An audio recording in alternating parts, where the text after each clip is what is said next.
All right, guys, so if you're looking for a lawn striper, I've done a lot of research on different YouTubes, different people's channels, trying to get the best idea from mistakes they've learned from and trying to kind of put it all together. So I wanted to show you guys what I did before I actually assembled this completely.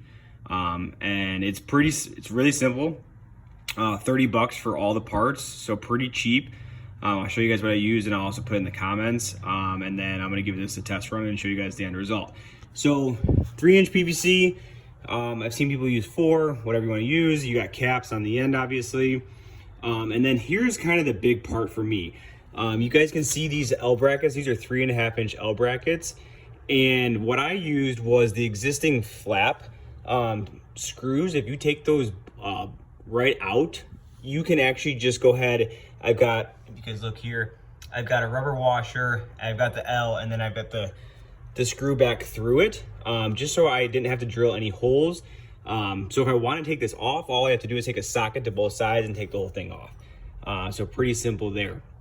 If you need to drill holes because it's not working, or you don't have that for some reason, then you could obviously do that. The other thing is that this keeps it as low to the ground as possible so that I don't have issues with backing up. I know a lot of people have talked about backing up. And then I also did it on both ends so I don't have jackknife issues like the Toro has that people have talked about. So again, the L bracket so that it gives it a little bit more push when you're pushing backwards. And then the other reason I did this is because this will get the striper to the edges of your wheels. So I did some prep, I did a dry run and kind of learned from my mistakes. And what I found out was put the L brackets on first. And that's gonna get you to where you wanna match up your other L brackets. So I've got my 2 L brackets on. I put them on again, assemble those first, figure out how you're gonna do that. And then what you can do is you can cut your PVC afterwards by matching up where it's gonna fall so that those holes match up. You don't have to drill any other holes or anything like that. Keep it really simple. So you can kind of fudge it, if you will, with your PVC, which is what I ended up doing. I cut it a second time, so it's basically equal with your wheelbase, but then there's no guesswork afterwards. So on the end caps, all that I've got is you've got a hex bolt. You need the ones, and again, I'll show you guys what I used. Hex bolts where you have a smooth and then threaded so that it can rotate on here. So I got washer, you got your L bracket, same thing, 3.5-inch L bracket, another washer, so I'm not pinching up against the plastic. On the inside, I've got washer and I've got a nylon lock nut. So tighten it, but don't make it too tight. You want it to be able to roll, spin freely. And again, all I'm gonna do is your combo of your bolts, your nuts, and your washers from here to here. Same thing, obviously, on the other side. So that's really it. Some of you guys can probably attack this right now. I'm gonna show you guys what it looks like attached, and then I'm gonna show you guys what it looks like as a finished product. All right, guys, so here it is fully assembled. Only thing to do is test it out. I'll compare it to what I had done the previous week. I did some double wides when I went through it, or some double fast, whatever you want to call it. And so again, now to connect it, I showed you guys what it looked like before.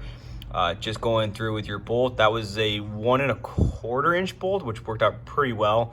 1.25 inch, and then washer on both sides I did.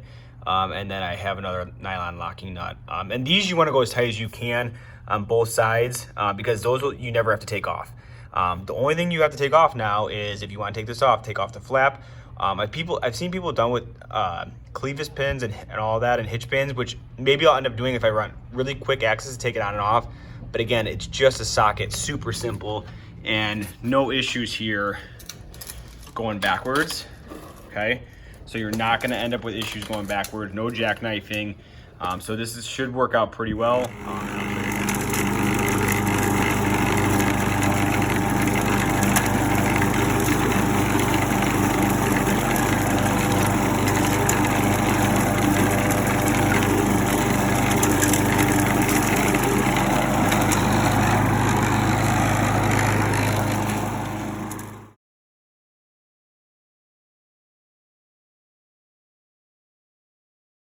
All right, guys, so initial thoughts.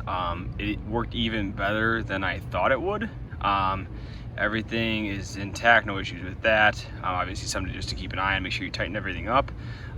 It pivoted great. Honestly, if you wouldn't have told me I added it on, there's not much of a weight difference since this is it's a self-propelled mower, so no issue with that.